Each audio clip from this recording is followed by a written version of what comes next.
Hi there, this is Gary Ryan Blair with an inspiring message titled, The Greatest Moonshot of All Time. This is a message I sincerely hope will get you to think bigger, to act bolder, and to push you far outside your comfort zone. And we'll begin the journey by taking a step back in time and tipping our hat to the greatest moonshot, which happens to be man's landing on the moon. See, just over 50 years ago, on July 20th, 1969, Apollo 11 Commander Neil Armstrong made history when he stepped on lunar soil and uttered his now famous phrase, "That's one small step for man and one giant leap for mankind."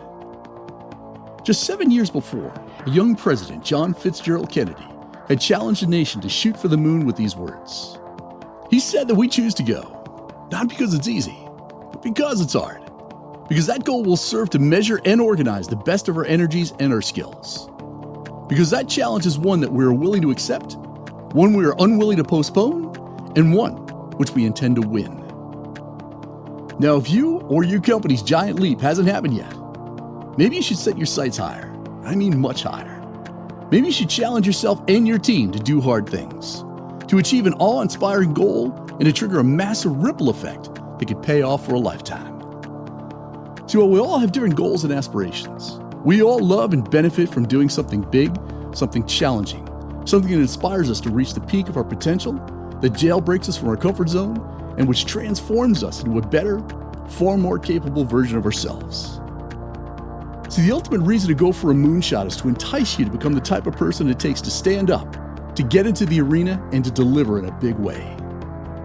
So let's talk about the 7 huge rewards for shooting for the moon.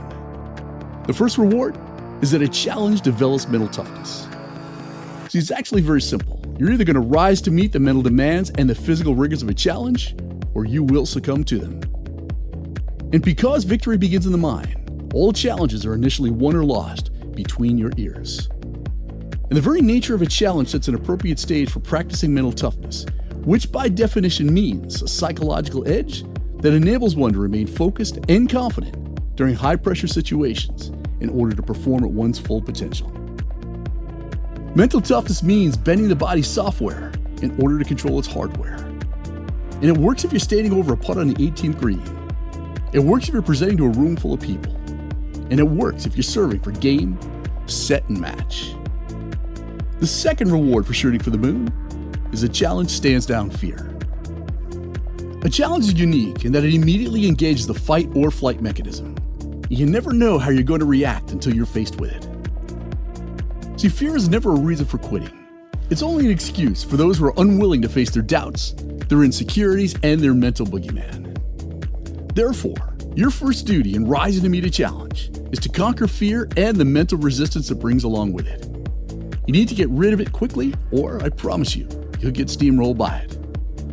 If you're ever going to find your greatness, you must decide that what you want is bigger and far more important than the fear which prevents you from achieving it. And the third reward for shooting for the moon is that a challenge inspires courageous acts. Courage, without a doubt, is the greatest resource that you have in rising to meet a challenge.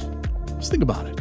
What good is a challenge or a big, ambitious goal if there's no willingness to overcome fear, mental and physical resistance, adversity, or self-doubt? And a conceptual opposite of courage is cowardice. What that means is we are confronted with the reality that we either habitually practice courage or we habitually practice cowardice. Now, courage is remarkable that it takes on the form of every virtue at the testing point. As when courage is tested, it manifests itself in the form of character, initiative, self-control, and responsible behavior. And when cowardice is tested, it too presents itself in opposite forms to include bad character, procrastination, excuses, and blame. And the fourth reward is that a challenge tests your limit. It's imperative that you accept this reality. When you rise to meet a challenge, you're never going to be the same again. You either cope or crumble. You become better or bitter. You'll emerge stronger or weaker. It has to be this way, as a challenge exists to test your limits, to push you beyond the breaking point, and to separate you from the herd. And you'll never know the full measure of your potential until you're tested. You'll never be sure whether you'll step up or falter in any given situation. That's why passing the test presented by a big challenging goal proves that you're tougher, that you're more resilient, and that you're far more capable than you ever imagined. And the fifth reward for shooting for the moon is that a challenge builds self-confidence. Now, I want you to think of a challenge, any kind of a challenging goal, and ask yourself, what role does self-confidence play in rising to meet that challenge? The truth is, no mountains can be climbed, no hearts can be won, no opportunities seized, no books written, no elections won, and certainly no victories enjoyed without self-confidence. Now think of something you fear, anything that makes you flinch, and ask yourself this: what role does self-confidence play in overcoming fear? See, fear is the greatest enemy that you'll ever face. It impedes your ability to succeed physically, emotionally, spiritually, and financially. Fear negatively impacts everything that you want to be, have, and do. And the inspired ability to rise to a challenge and to climb to great heights is directly attributed to your self-confidence. As your challenges build, so does your self-confidence. And the sixth reward for shooting for the moon is that a challenge demands superior execution. See, a challenge's limited value does not overcome, and expecting to get better results from the same old behavior will only succeed in perpetuating your current situation. It will not get you to another level of performance. Great companies, great lives, and families are built around extraordinary execution skills. And the better you execute, the better you perform, and the bigger challenges you can take on. It's just that simple. You must become acutely aware that a challenge has razor-thin margins for error, and it will not tolerate lapses in judgment or sloppy execution.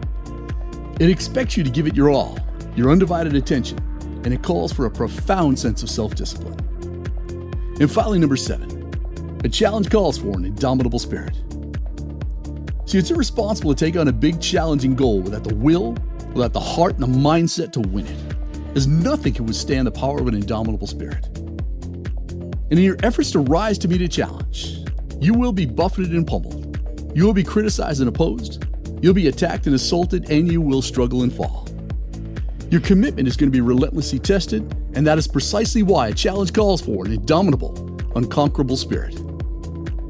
And having an indomitable spirit means that you have the type of spirit that's incapable of being overcome, subdued, or vanquished in any way. And if you passionately believe that you're up to the challenge, and if you're committed to seeing it through to the end, then it's your right and your responsibility to cultivate an unbeatable mind and to enforce your will over the world.